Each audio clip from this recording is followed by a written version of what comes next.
Sa Naga City sa Cebu, namatay ang isang batang 2 taong gulang dahil sa hinihinalang meningococcemia.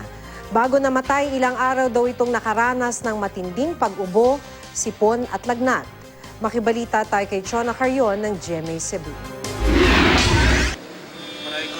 Paraygon kayo, baling tabiana. Mangiyak-ngiyak si Angeline Sasil nang alalahanin ang kanyang 2 taong gulang na anak na si Chris Jaisel Jane. Pumanaw ang musmos dahil sa hinihinalang meningococcemia. Ilang araw daw itong nakaranas ng matinding pag-ubo, sipon at lagnat. Hindi raw inakalang seryosong sakit na pala ang dumabo sa bata. Naglaro pa nga raw ito nitong Miyerkules ng umaga.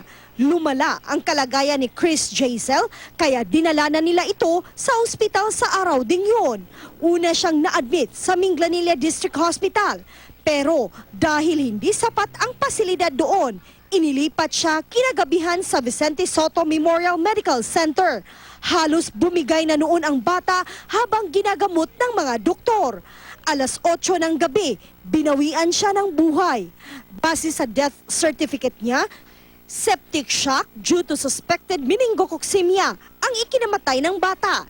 Ito rin unang findings ng doktor sa Minglanilla District Hospital.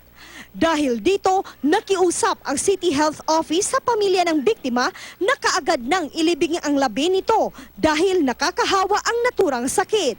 Silyado ang kabaong ng bata. Pinainom din kaagad ng antibiotic laban sa meningococcemia ang mga kaanak ng biktima, mga tauhan ng health center at ospital kung saan siya dinala. Ang meningococcemia ay dulot ng isang uri ng bakterya na pinupuntirya ang respiratory tract ng tao.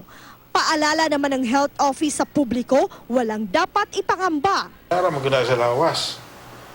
Og maka-gain access na siya dito sa imong dugo, muna na magka-cause na siya meningococcemia. Chona Carrion, Nagbabalita, Pilipinas.